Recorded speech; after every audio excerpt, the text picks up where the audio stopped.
umat-umat terdahulu bahwa umat-umat itu musnah karena akhlaknya yang kurang baik. Umat-umat itu musnah karena akhlaknya yang kurang baik.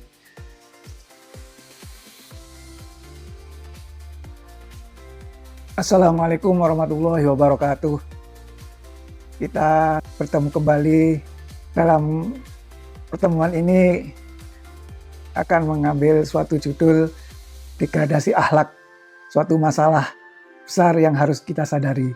Pertama-tama kita panjatkan puji syukur kehadirat Allah Subhanahu wa taala, karena rasa syukur ini menjadikan kita berterima kasih terus dengan keadaan yang kita hadapi, yang kita alami, dan semoga selalu mendapatkan rahmat dari Allah Subhanahu wa taala. Kita selalu berkumpul dengan orang-orang yang baik agar menjadikan kita menjadi baik pula. Sholawat serta salam kepada junjungan kita Nabi besar Muhammad SAW yang telah memberi suri tauladan kepada kita semua. Sahabat semua, pernah kita bertanya, mengapa saat ini banyak terjadi korupsi, hoaks, bullying, hingga hilangnya rasa hormat pada orang tua? Padahal teknologi semakin maju, pendidikan semakin tinggi. Jawabannya bukan semata-mata karena kurang ilmu, tetapi karena akhlak yang mulai menurun. Sejalan dengan hal ini, sabda Nabi Muhammad SAW, innama bu'ithu liutamima makarimal akhlak. Yang artinya, sungguhnya aku diutus untuk menyempurnakan akhlak manusia, akhlak kita semua, agar menjadi akhlak yang mulia.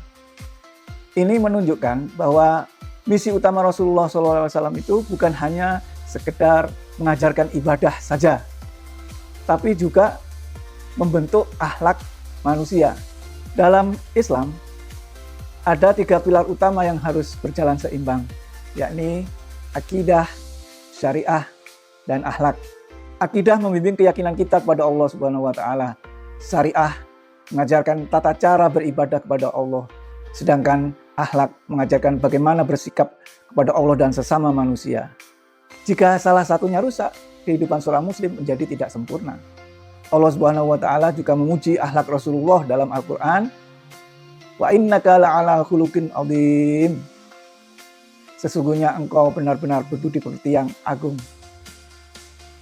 Dalam surat Al-Qalam ayat 4.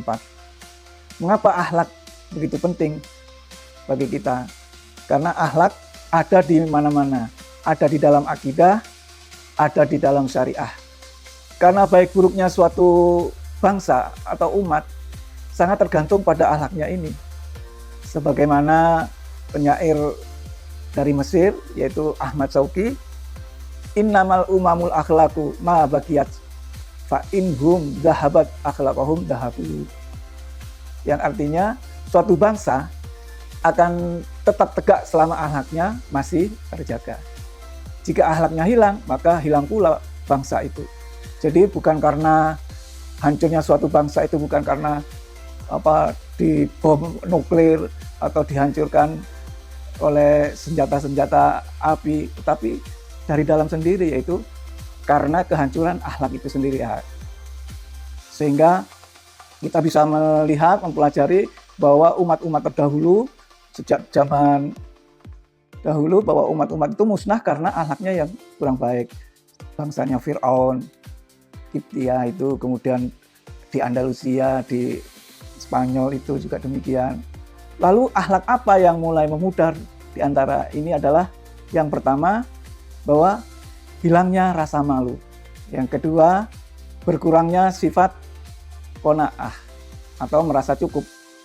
Yang ketiga, mudah mengingkari janji.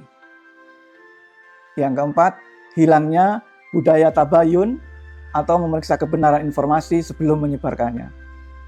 Kelima, semakin berkurangnya rasa hormat pada orang tua dan kasih sayang kepada yang lebih muda. Kabar baiknya bahwa akhlak itu dapat diperbaiki, karena seperti tadi Rasulullah sendiri diutus untuk memperbaiki akhlak. Jadi akhlak itu bisa diperbaiki, bisa dirubah menjadi lebih baik. Yang baik menjadi lebih baik, yang kurang baik menjadi baik, terus sampai mencapai sempurna. Seperti ajaran doa Rasulullah, Allahumma kama hasanta kholqi fahasin khuluqi.